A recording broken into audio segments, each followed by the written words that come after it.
नमस्कार। बहुत बार ऐसा होता है कि एक आधी चीज़ हम मांगते हैं गुरुदेव जी से, अपने भगवान से, तो दिलो जान से मांगते हैं, हर प्रकार से उनकी भक्ति करते हैं। और एक आध चीज़ जीवन में इस तरह से होती है कि हम चाहते हैं कि वो किसी भी हालत में वो चीज़ हो जाए।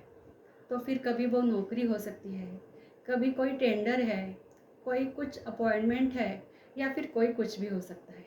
हर एक की ज़िंदगी अलग है, हर एक के मायने भी अलग है। पर एक चीज़ हमेशा रहती है कि कभी कभी कुछ कुछ चीज़ें हम भगवान से मांगते हैं। जो हम भक्त हैं, भगवान से मांगते हैं, भगवान जी ये हो जाए, प्लीज़ ये हो जाए। हम सभी तरह से जो कुछ है वो करते रहते हैं।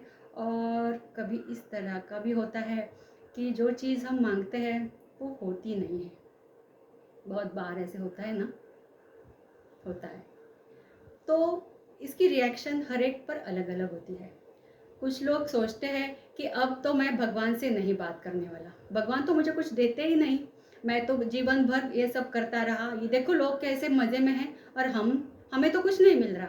हम तो इतने अच्छे हैं, हम ये करते हैं, वो करते हैं, वो करते हैं। और ये लिस्ट है जो हम भगवान को बताते रहते हैं कि आपने हमारा काम नहीं किया। दूसरे लोग ऐसे होते हैं जो मायूस होते हैं, और फिर दिल ही दिल में ऐसे होते हैं, वो बिल्कुल खट्टा हो जाते हैं, और भगवान की जैसे पहले प्रीति थी वो नहीं रहती। थोड़े दिन के लिए तो मायूस हो जाते हैं।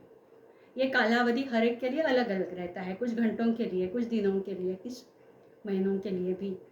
पर फिर से हम वापस आ जाते हैं। तो ऐसा होता है, क्यों होता है? कभी सोचा है? आपने बहुत बार ये सुना होगा कि कभी कोई किसी ट्रेन से जा रहा है, किसी फ्लाइट से जा रहा है, या कोई बस से वो किसी जगह जाना चाहता है, पर उसे वो एक तो टिकट नहीं मिला, या फ्लाइट मिस हो गई, या ऐन वक्त पर ऐसी कुछ मतलब समस्या आ गई कि वो नहीं जा सका। और बाद में पता चलता है कि उस ट्रेन को, बस को एक्सीडेंट हुआ और हम बच गए। फिर हम कहते देखो देखो भगवान ने हमें बचा लिया। कहते हैं ना, ये तो बहुत विजिबल सी बात है और बहुत बार होती है, होती रहती है, पर हम सुनते हैं कि इस तरह सी चीज़ें होती रहती है। कभी कोई कहीं भूकंप आया, कहीं कभी कुछ बाढ़ आई, और हम जब वहाँ जाने वाले थे पर हम नहीं गए, तो हम बच गए। हम कहते हैं कि भगवान ने बचा लिया, कहते हैं ना। तो अभी भी हमें जो चीज़ नहीं मिली, जो हम दिलो जान से चाहते थे, जो हमारे लिए अच्छी थी, हम सोचते थे कि हमारे लिए ये चीज़ अच्छी है, और अगर हमें ये मिल जाए तो हमारे लिए जीवन थोड़ा आसान हो जाएगा, पर वो चीज़ नहीं हुई। तो क्या आपके पिताजी आपको जो चाहे वो देते हैं? मतलब आप जब छोटे थे तो आप जो चाहते थे क्या वो तब भी मिलता था, या कुछ देर के बाद या बाद में जब उनको अच्छा लगता था? सही टाइम, डिवाइन टाइमिंग बहुत बार सुनते हैं, पर जब अपने पर आता है तो वो चीज़ हम नहीं सुन पाते।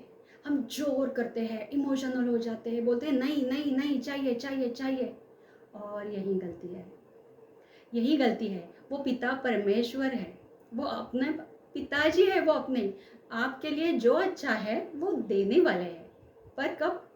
जब आपको वो चाहिए, वो जब सही टाइमिंग आएगा, या फिर वो चाहते हैं वो देने वाले हैं। अगर आपको अभी ये लग रहा है कि ये जॉब मुझे चाहिए, पर न जाने कुछ संकट उस कंपनी पे आने वाला हो, या फिर ऐसा हो कि आप वहाँ कुछ प्रॉब्लम में फंस जाए, या फिर ऐसा हो कि ये टेंडर आपको मिलने वाला है और बाद में बहुत कुछ प्रॉब्लम हो जाए, तो ये आपके लिए सही नहीं है। तो बीच दिल में आपने ये ठान लेना है कि अगर ये चीज़ मेरे लिए नहीं हुई, अगर ये चीज़ मुझे नहीं मिली, ये जॉब नहीं मिला, ये टेंडर नहीं मिला, ये अपॉइंटमेंट नहीं मिली, तो इसमें मेरे पिताजी की कोई मतलब उसमें कुछ कारण है, मेरे पिताजी ने कुछ मेरे लिए सोच के रखा है।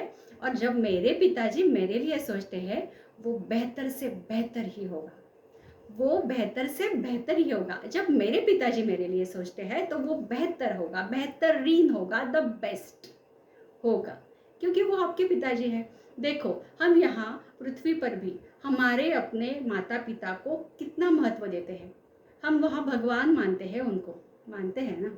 तो वो तो, ये माता पिता तो इस जन्म के हैं, न जाने आगे क्या होने वाला है, पर वो जो है पिता परमेश्वर है, वो भगवान है, वो अनेकानेक जन्म आपके साथ है, आपका पिता है, और जन्मों के परे भी वो आपका साथ देने वाला है, वो आपका पिता है। तो वो आपके लिए जो सोचेगा वो आपके लिए द बेस्ट होगा।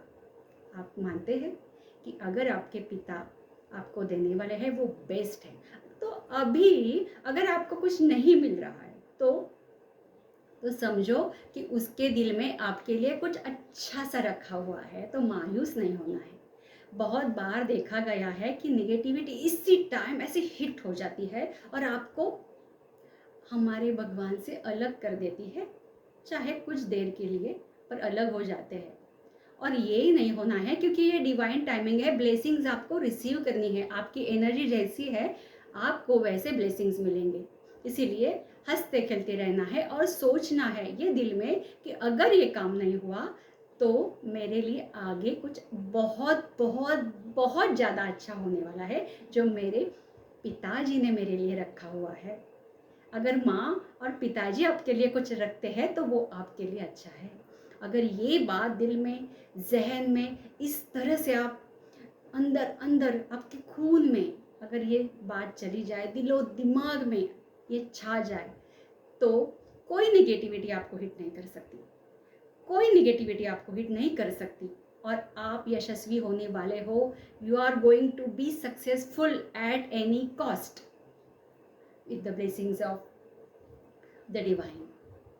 हमारा डिवाइन हमारे साथ है, तो हमें किसी बात की ज़रूरत नहीं, किसी चिंता, कोई चिंता करने की ज़रूरत नहीं है ना।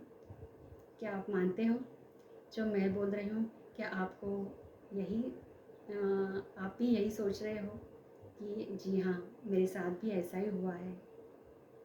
तो अपने पिता परमेश्वर के साथ रहिए, चाहे जो भी कुछ हो जाए, चाहे उस वक्त आपको लगे कि ये मेरे लिए ठीक नहीं, ये मेरे लिए ठीक नहीं हुआ, ऐसा आपको लगता है, पर आपके परमेश्वर को ऐसा नहीं लगता। आपकी श्रद्धा, आपका विश्वास, आपकी भक्ति अटूट अटूट अटूट रहने दो, फिर आपके लिए जो होगा वो अच्छा ही होगा। देख लेना, चैलेंज है।